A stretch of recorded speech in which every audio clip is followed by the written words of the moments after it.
Okay, we're going to multiply 7 by 23, and hopefully you know 7 lots of 23 is going to give me a large number. And because we don't know our 7 times tables up to 23, although some of us will have a good mental method for this, I'm also going to give you an efficient written method. So I'm either going to rewrite it as 7 times 23, and then I'm going to use these two squares here. Notice I need 1 square for my 2 and 1 square for my 3. Or I'm going to rewrite it as 23 times 7. And this time my 2 squares will go across. Okay. Now, it doesn't matter which way around you do it. All right, so that's the first thing I wanted to show you. Now, this is the most important part and where you need to take your time. Once you've drawn your squares for each number, we're going to join from the top right-hand corner down to the bottom left-hand corner of every square. So there's 1. I'm going to do the same here. And there's 2 there. Okay, so that means I would do the same over here as well. And the same over here as well. Okay, now it doesn't matter, as I said, which way around you do it. I'm just going to show you both ways. So that's the first really important part. Now, for this box here, which is also the same as this box here in regards to numbers, I've got the 3 in line with it and the 7 in line with it. So to find out what answer goes in this box, I must multiply 3 by 7. So on here, this is where my 3 and my 7 would line up. 3 by 7.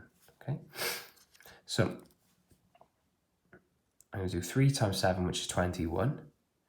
So I'm going to put a 2 in this part and a 1 in this part. As you can see there, that says 21. If I put it the other way around, it'd say 12, which would be incorrect.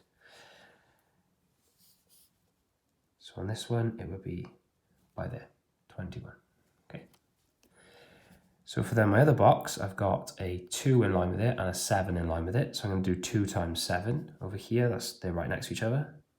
7 and a 2 there. Again, doesn't matter which round you do it. So hopefully we all know 7 times 2 is 14. 7 times 2 will give me 14. So it means I can put 14 in there.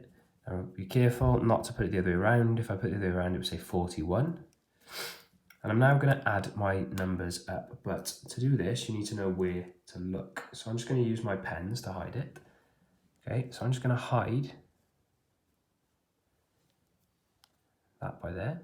And what you can see is, underneath this diagonal line, I've only got 1 number. So I'm going to add that number to effectively every single number in line with it, which is only the number 1 itself. So because there's nothing to add that 1 to, that 1 moves down here. And now I've dealt with that diagonal line. I'm then going to move over to my next diagonal line. So this is why you draw them in. And as you can see, I got the numbers 4 and a 2. If you wanted to and you're a bit unsure, I'm just going to hide them by there as well. So as you can see, what 2 numbers would I add here? Well, the 2 and the 4. 2 and the 4 gives me 6. And then, what am I left with? What's the other diagonal line or corridor I haven't added? Well, it's just this one here, and there's nothing to add that 1 to. So that 1 just moves down there as well. Okay, so I just show you how to do it on this one. It'd be the same thing. Okay, so a little bit trickier though, because of the way we've laid it out. So my advice would be lay it out this way. So I'm going to start here by adding my 1. There's nothing to add that 1 to, so it moves down here. Then I'm going to add my 2 and my 4. There's my other diagonal line, which gives me 6. And I'm then going to add my 1 there, which gives me 1. As you can see, the answer on the outside is 161. Okay, so this time I'm only going to show you it the one way. So 92 multiplied by 6, so I'm just going to rewrite it as 92 times 6. I'm then going to make sure I have a box drawn here, which is in line with my 2 and my 6, and a box drawn here, which is in line with my 9 and my 6. Okay, it makes it a lot easier if you do have squares there for you. I'm then going to draw a diagonal line, which has to always go from the top right down to the bottom left. Top right down to the bottom left. I'm now going to multiply my numbers together. So for this box here, it's 2 times 6, because there's a 2 and a 6 in line, which gives me 12. And for this box here, there's a 9 and a 6, which gives me 54. Remember, you have to write it in the order, otherwise it would say 45, which isn't the answer to 9 times 6. And then I'm going to go back to just adding up my diagonal lines, my corridors. So my first diagonal line, if I just hide those two, try and ignore that 5 there as well. My first diagonal line leaves me with just the number 2. So there's nothing else to add that 2. So it moves down there. Okay, so that's the first one. Then I'm going to look at my middle corridor, which gives me a 1 and a 4.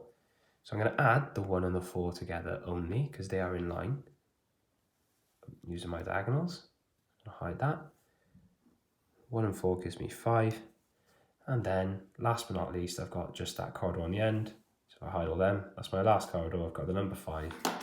There's nothing to add that 5 to, so the 5 moves down there.